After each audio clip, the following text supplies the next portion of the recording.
Hi, everyone. Thank you for tuning in to our 9th episode of NAMI Coffee Talks, a podcast designed to resemble a tight-knit discussion about mental health while sharing a cup of coffee. I'm your host, Helen Hu, and today we are having a special episode with two guests, one from Westgate Church and one from NAMI FaithNet. So first, I'm going to introduce Ben Pierce. Hi, guys. So Ben is the care pastor at Westgate Church, and as you can see, is a really nice mug there with us. And then next we have Kristin Colino. Hi, everyone. So Kristin, oh, great. So Kristin is actively involved with Westgate Church and works with NAMI FaithNet. So this podcast is going to be primarily talking about how Westgate Church became a mental health friendly congregation, and then more broadly, the connection between spirituality and mental health. So with that said, let's jump right into the podcast. I'm so happy to have you both here. For all of our listeners, since this podcast is primarily about Westgate Church, Ben, do you mind giving us an overview of what Westgate Church is? Sure. Yeah, Westgate is a large-ish church of about 3,000 in San Jose with 2 campuses. We put a lot of effort and energy into discipleship, helping people to grow to look more like Jesus, and into doing the stuff that Jesus cares about out on the streets. I see. And Westgate Church is quite a large church, and I'm sure you have a lot of different programs within your church. So could you tell us a little bit more about the programs that you specifically work with? Yeah, I'm the care pastor at Westgate, which means I meet a lot with individuals and couples who need some face time to work through some things, but I also oversee support groups that we have going on in the congregation. And I work a lot with our pastor of discipleship, David Kim, in emotional healing, particularly. That's what I work with David on. I see. And that is kind of what we're going to be focusing on today, specifically about how those unique programs that Westgate Church has can be applied to other churches, and also how it works to protect the community and help the community heal that you have there. So we'll be talking about that more in depth later, but let's jump over to Kristin. Could you tell us a little bit more about what NAMI FaithNet is? Well, the National Alliance on Mental Illness is a national organization, NAMI, and in Santa Clara County, we have an affiliate, and part of what the national organization promotes is a program called FaithNet, and the individual affiliates are responsible for executing this program, where we go out into the community and we educate spiritual leaders on the importance of mental health and the resources they may need to assist their congregation. This can include everything from churches to synagogues to mosques to temples. We're not a religious program, we're a spiritual program to help these faith leaders equip both themselves and their staff to assist their congregation in any mental health crisis they may have. As well as provide resources in the county that can be helpful to them. Yeah, and I think every time I hear about NAMI FaithNet, I'm always very surprised and very excited for what you guys do, because I really think it's a very crucial and also very unique mission among nonprofits in the Bay Area. And also, just for listeners, we do have our 3rd episode in which we specifically focus on NAMI FaithNet and kind of offer more insight into the program. And so this is kind of a extenuation of that podcast in which talking about like NAMI FaithNet actually in action with Westgate Church. So definitely check that one out too for more context, as we're not going to be explaining very in-depth about NAMI FaithNet, but more in context with Westgate Church, of course. So continuing on with what Kristin just said, you know, the mission of NAMI FaithNet is really contingent on the fact that there is sort of a stigma in faith communities surrounding mental health. And so could you explain a little bit more about why there is that stigma? Well, unfortunately, there's a stigma in our society in regards to any kind of mental illness. And, you know, it's important to make a distinction that serious mental illness often requires clinical care, whereas mental health is generally important to society to keep people well and stress levels low.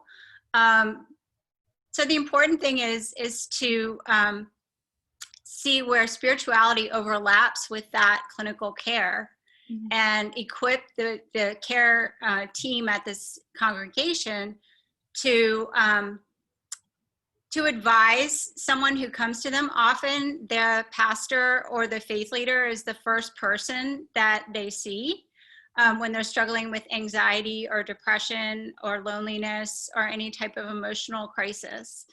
And so we're trying to equip these faith leaders as well as advise clinical care on how to incorporate spirituality into the treatment and recovery of individuals, as well as their families in support of them, to create better outcomes for people who have a serious mental illness.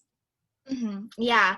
And I think, Ben, if you want to add on to this, in your perspective as a pastor, what do you understand about like the connection between spirituality and mental health? Two things. First of all, I just want to say, as a pastor, I want to own for pastors that we contribute to the stigma sometimes, because we let our churches be, we put on nice clothes when we come and we all look great when we're sitting there.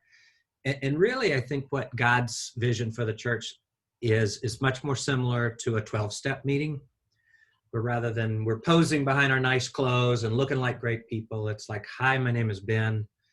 I messed up in a lot of ways. And if everybody in the room says, hi, Ben, that's the church at its best. And in terms of how do mental health and spirituality go together, I think there's a reason that Jesus didn't just spend all of his time teaching.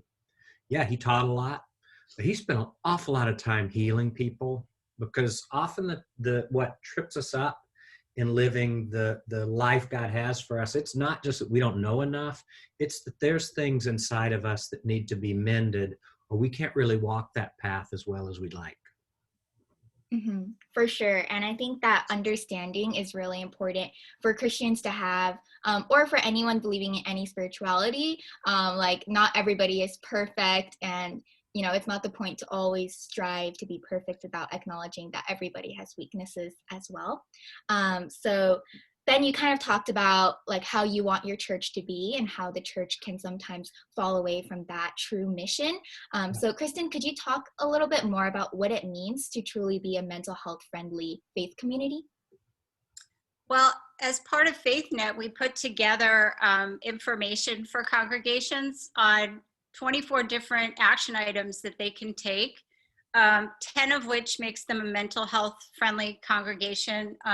They get a certificate, they get to be on our website, and we help them through this process. It can be anything from having a strategic planning meeting with NAMI FaithNet on how to incorporate mental health. It can be hosting a mental health first aid class for their staff. It can be participating in a series or a sermon series on mental health, or even participating as a team in our NAMI walk every year. So there are a lot of ways that they can become mental health friendly. We're here to guide them.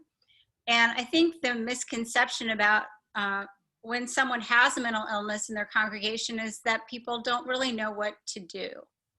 It's the same as anyone who would have a physical illness. They may require meals, they may require support, prayer, someone to sit with them.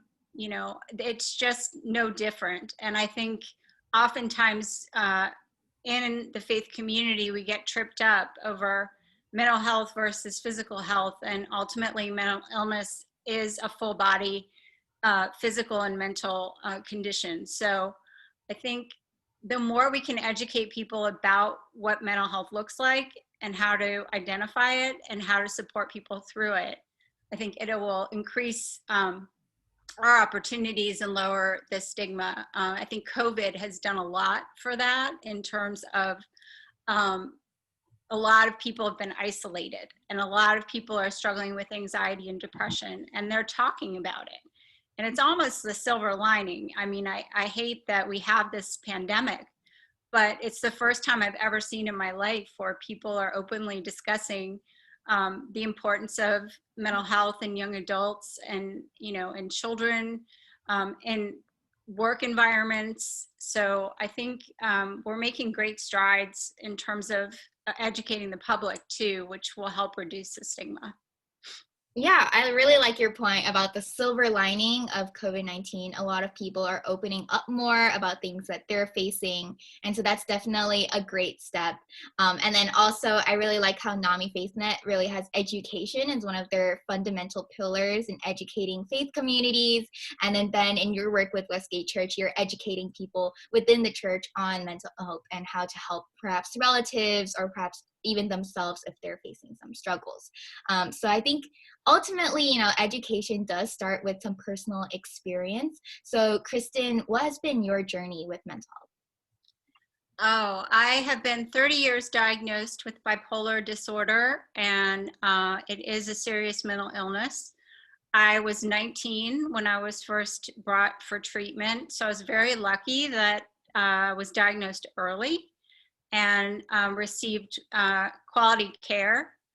This is not always an option for people in our community, and so I feel it's really important to speak up and speak out for them. My story revolves around having major manic depressive episodes where I have to be hospitalized. I've been hospitalized about 5 or 6 times now in my 30 years. And it's something that I feel very passionate about, that people need to be advocated for in this arena. It's just, they're overlooked.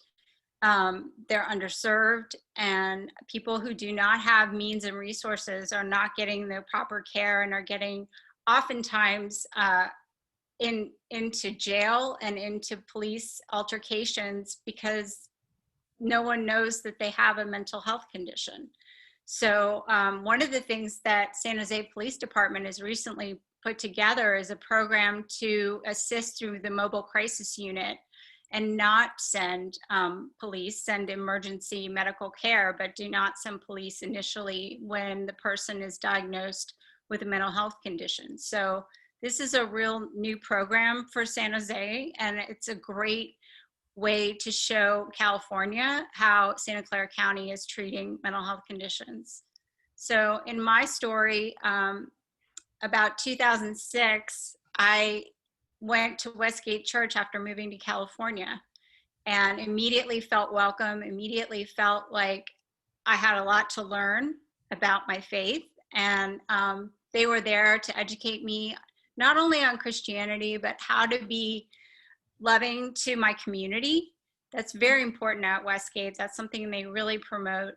And loving your neighbor and loving one another and loving God first really is what they stand on, and that's called their 640 discipleship. So I went through that process of becoming a 640 disciple, and then by doing that was able to take a leadership role in the church. So initially I went to the care pastor and asked about whether we could host a support group for people who have depression or bipolar disorder at their congregation.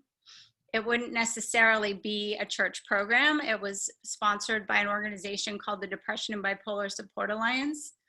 But we did 8 years of peer support at the church, and it was highly well received. And oftentimes the church would refer people to the group outside the congregation as well as inside the congregation. So it served the community as well. And in my story, I've been advocating for mental health for about 20 years. I've been the president of the DBSA California organization. I'm also, as you know, part of the NAMI FaithNet administrative team. And ultimately, I just have a passion for people understanding how oppressed and mistreated people are who have mental health conditions. And I can't tell you how many times I've told my story and people look and say, well, you don't look like you have a mental health condition. And the invisibility of it, I think, is what makes it so challenging for people to comprehend. And so it's so important to be vocal so that people can really see that there's a real person that they know. 1 in 5 people have a mental health condition. And I think it's really important that people start to put faces on that.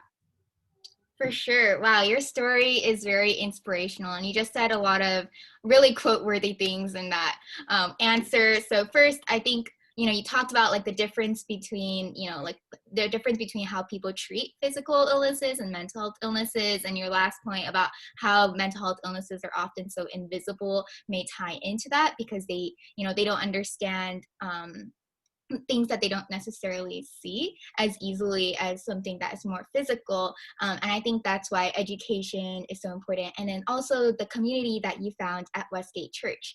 So Ben, do you want to talk a little bit about your experience working with Kristin? Kristin is an absolute flippin' rock star. I think she called forth some of the good work that we're doing right now.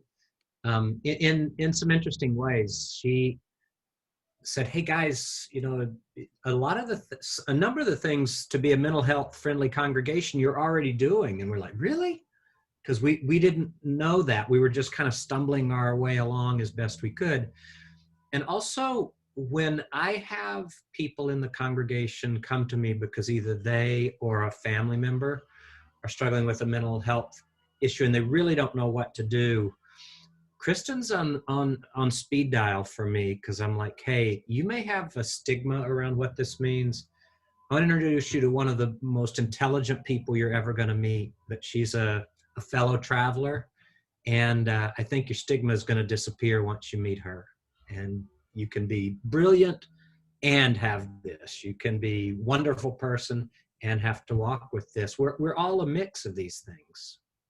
Mm-hmm. And you can be a strong believer and Absolutely. still have a mental illness. A lot of the stigma in the church itself is the feeling that you can pray away the condition.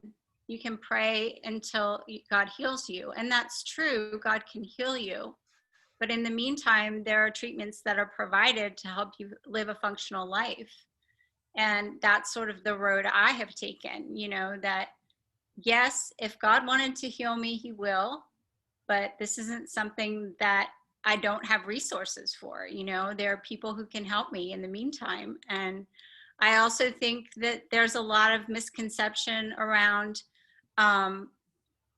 in the Bible, they talk about people who are demon possessed. And I think that often is used in certain church communities as a way to dismiss depression and manic behavior. So it's just so important that people see that this is something in the 21st century that we really have to address, and we really have to be compassionate to others who are struggling with this and their loved ones who are trying to support them. Yeah, and I think that brings up a really important point about like the connection between spirituality and mental health. They're not separate in any way. Even if you are a part of a faith community, it doesn't mean that you can't look into other areas of therapy or other forms of ways that you can find healing. And the same goes for vice versa. I want to go back to what Ben said earlier about how Kristin has been such a great resource. So what about for other churches or other faith communities that are looking to start similar support groups? How would you recommend they begin things? To me? Yes. Yeah. It kind of depends on the size of your church. In this sense, I wouldn't want anybody out there who's hearing this and hears that Westgate has multiple things going on to start feeling, "Oh, well, my church is small. We can't do all of that stuff." The reality is, fundamentally, what I think is best at a church is you look at who within your congregation has some life expertise in this area of healing or this. We have a ministry that's just called Ben Calling Kristin when somebody is in need, because Kristin is an expert in this stuff. I have another person like Kristin who has gone a long way in his road of sobriety. And when I've got somebody struggling with addiction, I call him and say, "Hey, would you be willing to talk to this person. So I would pay attention to who God's lifted up in your church, who has this real world experience. And oftentimes it's very organic. You know, when we say you're going to have a ministry, we think ministry programs, boards, budgets, and that can be intimidating, but it really fundamentally starts by paying attention to people who've found healing, who are transparent about it. I also think it had a lot to do, our senior pastor and others are willing to lead vulnerably. A mentor of mine said, if you want the church to go deep, you go first. And if from the front you pretend like you're some plastic, Teflon coated, perfect person, people will get the idea, oh, that's what we're all supposed to pretend to be. But we're all jacked up. I mean, that's why we're in church. I mean, if we were perfect, we wouldn't need a savior. But if we're a little more transparent with that, it starts to set a tone that, hey, it's okay to bring my broken pieces. You know, one of the things I like to say is the church is like an auto body repair shop. If you got no dings, we can't help you. But if you bring your dings, if we all got dings, then let's just start working on them together. And I want to point out too, Helen, that FaithNet has several models that we've put down on paper that we can refer to a congregation who's interested in starting something like this ministry that Westgate has. One of them is through the Grace Alliance. They have combined a psychiatrist background from Baylor University in Texas with Christianity and biblical verses on how to recover through a mental health crisis. There's also at Saddleback Church in California, they've done something called Hope for Mental Health, and they have a whole packet that you can order and sort of create a support system within a ministry, within your congregation. And we also have a model for synagogues as well, and a congregation in Santa Clara County who's started that for us through FaithNet. So it's important to note that every congregation is unique, and there's no way you can cookie cutter a program that will work for them. They have to be, as Ben said, looking at the people and the resources they have within their community and building that from the ground up. And we can come alongside as NAMI FaithNet and guide them through that with some strategy and some action items. So I have a suspicion that if Kristin were to have a conversation with a lot of pastors, they would look around and say, actually, we do have some of this going on. We have some pieces we can work with, but they might not have seen it yet. For sure. And I think that's why it's so great that NAMI FaithNet is such an accessible resource for everybody. And then Kristin, do you want to talk a little bit more about the resources that you have, such as the lunches and other things like that? Sure. Yeah. Well, monthly, we've been doing virtual lunches with FaithNet. We invite faith leaders or ministry leaders within congregations to come and take a to bring their lunch and come and see a presentation called Mental Health 101. And it's just a great overview of the kind of things that we touch on through NAMI FaithNet and how to become a mental health friendly, stigma-free community, faith community. And we also provide, like I said, strategic planning meetings where we come and we talk about the different action items that you can accomplish within your congregation. You can kind of pick and choose. We have about 24, and if you get 10 of them, as I mentioned, then you become certified. But we've done a lot since 2014 through NAMI FaithNet, and in the last year and a half, we got a grant from the county to really focus on underserved communities. So we have a team that is very diverse.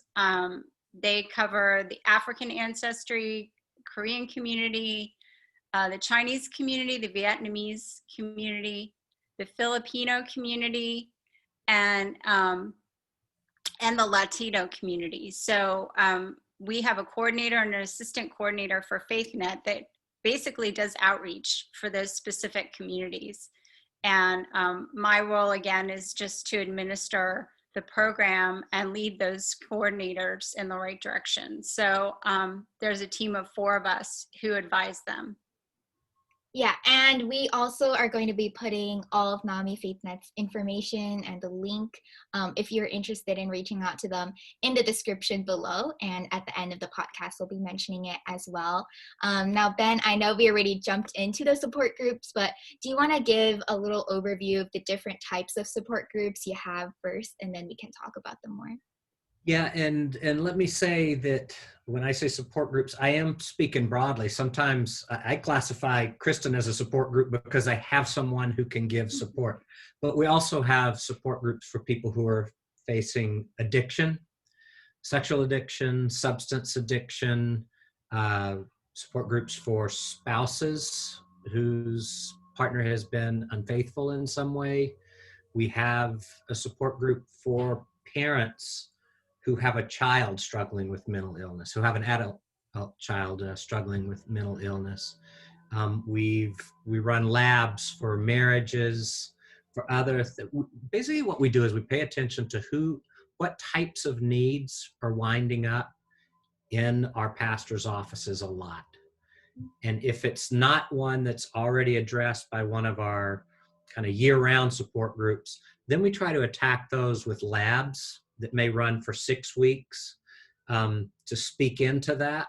But sometimes out of the labs that are like, as I say, 6 weeks long, you may have people rise up who are like the Kristins, who kind of champion that area. And then you have a more organic expression grow up to address that.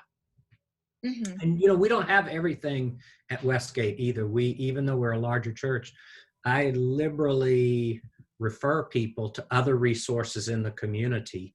And I would say that pay attention to what God grows up locally within your congregation, but then know what's going on out there, because you don't have to create all of this stuff.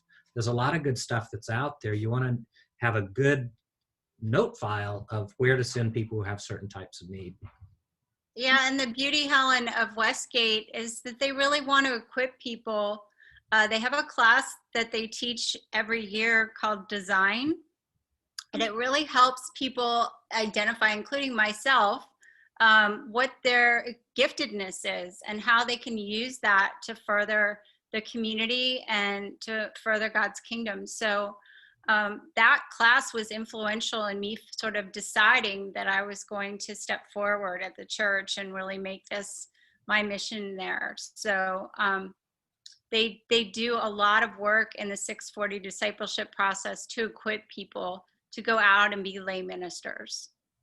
Wow, I really like that class. That sounds really interesting, and I really like how it kind of harnesses the inventive spirit and the unique personalities and backgrounds that all of us have, or even the unique struggles that all of us have in order to do something good for the community. So I really, really like the mission of that class.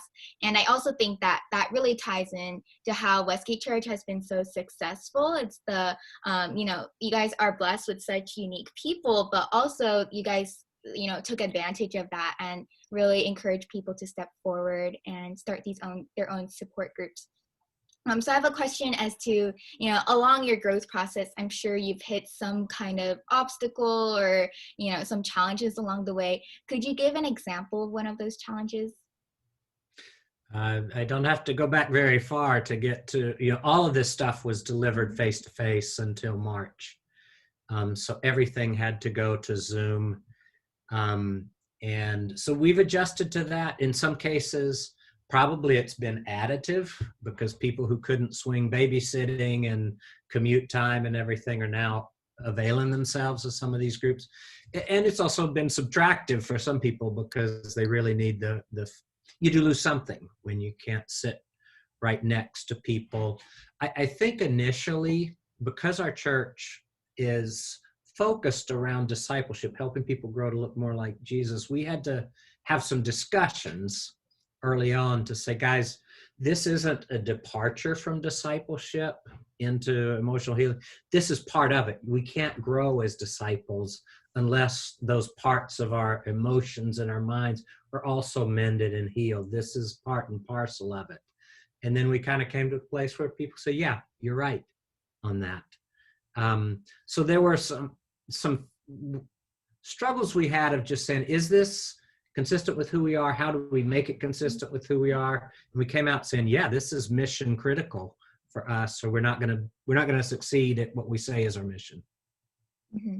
Yeah, I think the other thing you've qualified for your team at Westgate is sort of, where do we refer people out? Like, at what point am I not equipped to, advise this person? And where do I refer them out? And who do I refer them to so that they feel welcome in our community after they've dealt with whatever broken issue they're trying to deal with? It's like a full circle discipleship. It's not just referring someone to a counselor and never following up with them again. Mm-hmm, for sure. So I think another problem that might occur for some churches, or may have occurred for your church, is helping these support groups be as inclusive as possible for everybody, and making sure that they fit for every person, since everybody might have a different problem or be struggling at a different level. So how were you guys able to counter that issue? Within the support group community, I don't find inclusion to be a challenge, because basically people who find themselves in support groups, something in life has been very painful. It's hurt them. They've found help. They share it with anybody. They are the least exclusionary people you'll ever meet. It's like one beggar finding bread over here and sharing it with other beggars. It's like, come on, guys, there's bread. There's plenty for all of us. So I would say the only place that might be a problem, Helen, is just somebody might have a need in our church, and that a support group or a support point person hasn't been lifted up yet. So they might feel kind of like, hey, what about me? That's the time when I hope they come to my office or to one of my colleagues, because we'll say, hey, you're not alone. I'm sorry that hasn't grown up here at Westgate, but I know a church down the road that has an awesome program, or I know a center over here that has an awesome program. Let's get you the help you need. Mm-hmm. Yeah, and a really good example of that, Helen, is oftentimes when I was having depression and bipolar disorder support at the church, there's something called dual diagnosis, where people have substance use conditions as well as a mental health condition. And oftentimes that wasn't something I was equipped to deal with. So I would have to refer them out to a 12-step program or some other resource in the county that would help them with their addiction recovery. And they could not participate in the group coming with their addiction, because that wasn't something that was part of the group. We had guidelines basically that people had to follow, and they had to be under the care of a medical professional as well, because I was not a professional. So I think it's important in any support group that you have guidelines that the group follows, and that the group understands the confidentiality of the environment, the safety of the environment, and is participating in a way that's not intrusive. And that way there's a feeling of camaraderie that develops when you keep the environment in those conditions. Yeah. Helen, one thing I'd like to add on to when you were asking about inclusion, I'm not sure I was a very complete answer, but what I mean by what I'm trying to say is that I find people who are in the community that is recovering from stuff, they are the least judgy, least likely to exclude anybody. They don't have a litmus test at the front door that's like, if you don't look like me, if you don't vote like me, if you don't make if your lifestyle is different than mine, you're not welcome. I just have never seen that within this community. Unfortunately, I've seen that in churches sometimes, and I'm ashamed to say it. I've not seen it in the support and recovery arm of churches. And so my hat's off to them, because they're teaching us what it means to be Jesus people. Yeah, for sure. So I think you just brought up like the I guess, like the difference between the support groups and just the regular community. So for example, your life groups that you have. So how do you help people transition out of the support groups and not foster the dependence that might come with it?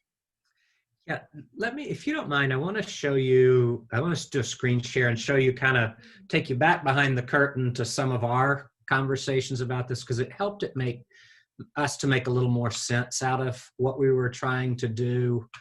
And we came up with, just imagine that the emotional health needs in your church are all, that's it, that's the triangle.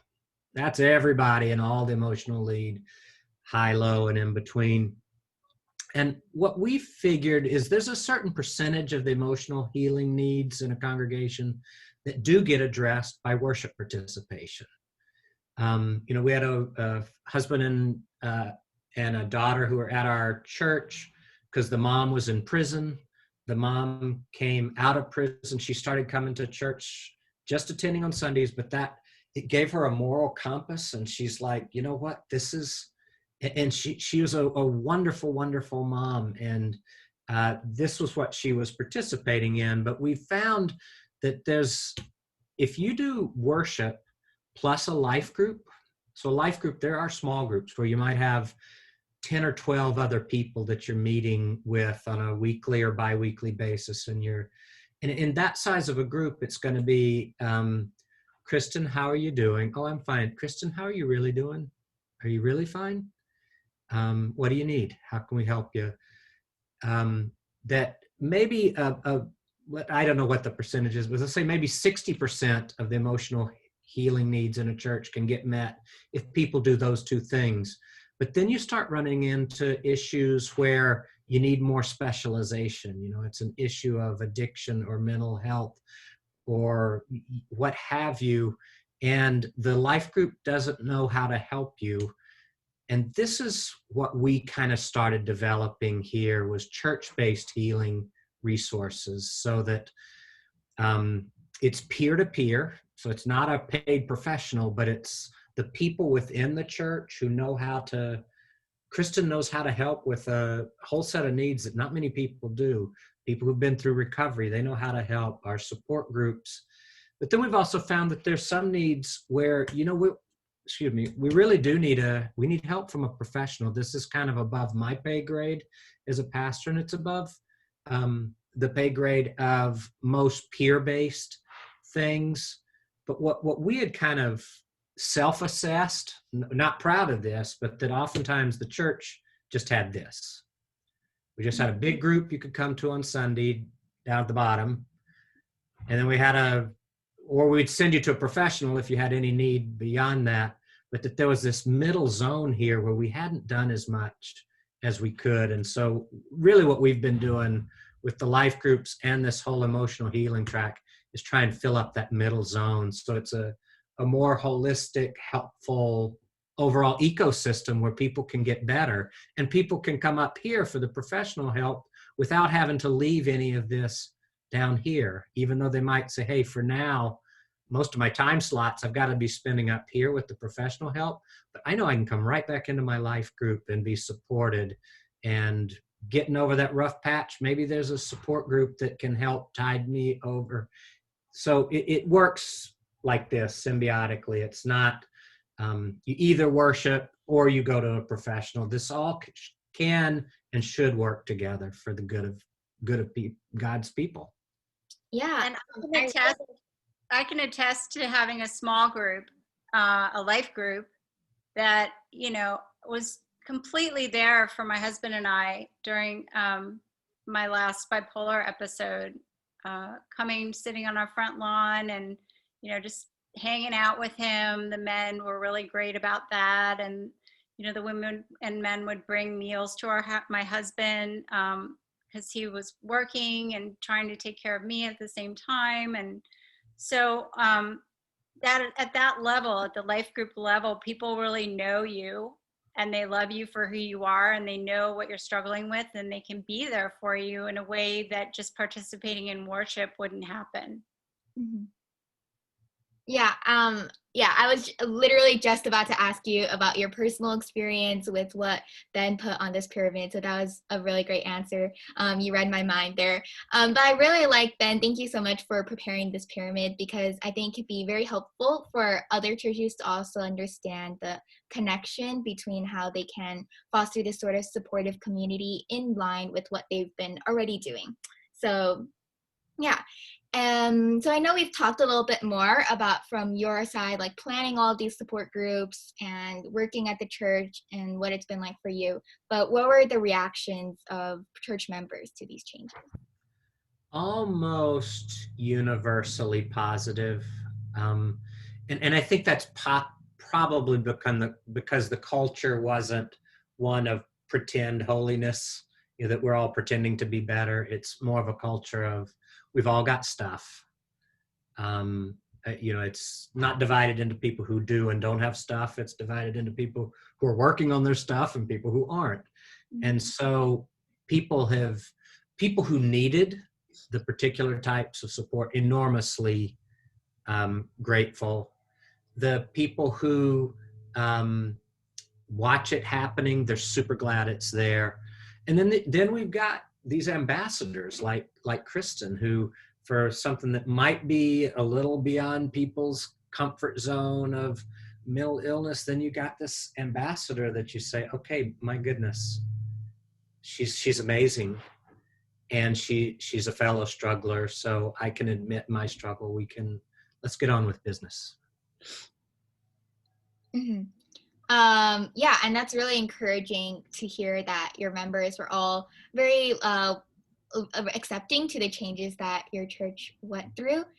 So I'm thinking now, could Ben and Kristin, both of you, give a word of encouragement for faith communities out there, or I think Kristin, more specifically to anybody who's going to a faith community but also struggling with mental health?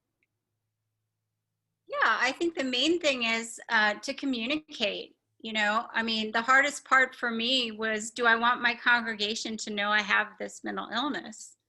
And Westgate made it safe enough and put me in environments that were confidential enough that I felt like I could share that. And over time, by sharing that, I got more confident about that people would accept me for who I was.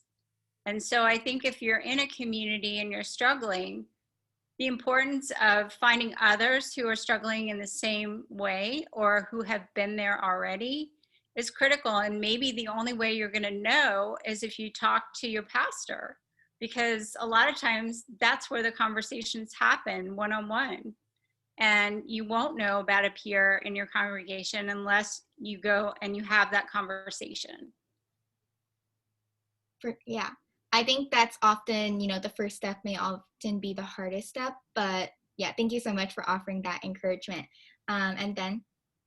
I would say, I would reiterate, pay attention to the people in your congregation who are doing the good work of recovery in their own lives. You have an emotional healing ministry if you're just connecting other people to those people. Don't get psyched out by thinking organism or organization. Think ministry, connecting lives to lives that are being helped. I would say pay attention to make sure, if you're a church leader, that you make heroes out of those folks. I mean, and by that I mean, who gets to share a testimony in your church? If people get to share a testimony who have a story, and who aren't perfect, but they're working on what God's doing in their lives, that gives other people permission to say, oh, wow, that's legit here. That's part of what we do. And if Kristin were to stand up and share testimony for 5 minutes in our church, over the next few weeks, people would start gravitating to her and say, that's part of my story, or I've got a son, or this, that, or the other. It becomes part of the air that we're all breathing together. And lastly, don't feel like you've got to create everything at your own church. Feel free to use what's out in the community and at other churches, because it's only together that we really have all that the people need. And I don't want my ego of, it's got to say made at Westgate. It doesn't have to say made at Westgate. It's got to say this can help people. Yeah, for sure. I think ultimately, we're all as part of one big community, all trying to support each other. And there's always going to be people who have faced something perhaps similar to you that you can relate to. And all it takes is first talking to them to find that. And then going on with what Ben just said, not everything has to happen in your community. Not everything has to happen at your home, within, your relative social circle. And I think like human connection can be found anywhere. So yeah, that's one of the things that binds us together is realizing that mental health affects everyone. It affects the people who have the condition and the people who support them. And it doesn't matter of your economic status, your ethnicity, your culture, your background. It just doesn't discriminate. So it can definitely bring all kinds of people together and unify the congregation in a way that some of other things can divide. So keeping that in mind, I think it creates a really positive atmosphere. So yeah, thank you, Kristin, for offering that wonderful piece of encouragement there. And that pretty wraps up the entire message of our podcast as well. The idea of being inclusionary, because we all face similar issues and we all know or have had a mental health struggle sometime in our life, and that's what really bonds us all together. So once again, to all of our listeners, Westgate Church has an abundance of resources to share with you all. Whether you are a faith leader or somebody who is looking for a faith community, you can check out their mental health resources at westgatechurch.org/care and also at westgatechurch.org/online-resources. And don't worry about writing those down right now. They will be put down in the description below. And you can also check out NAMI FaithNet at namisantaclara.org/classes/faithnet-2. And that will also be put in the description below. So feel free, if you know of a faith leader or if you are a faith leader and thinks that your faith community can benefit from NAMI FaithNet, feel free to go be in contact with them. Kristin, do you have any last words? Oh, no, definitely. If anyone has questions about FaithNet, they can reach me at kcolino@namisantaclara.org. So I'm happy to address any questions people have. Okay, awesome. And Ben, do you want to say anything? I'm just honored that you let me share a little bit of our journey. We don't have it all together. We're still learning, but we feel like we're on an important journey that we're glad we're not missing. Yeah, for sure. And thank you guys for being on the podcast. I'm sure everybody learned a lot and I had a great time with you guys. And then also to all of our listeners, thank you so much for watching, and make sure to give it a like if you liked it or share it with your friends so that we can get the message out to more people. Thank you. Thank you, Helen. Thank you. Bye, you guys.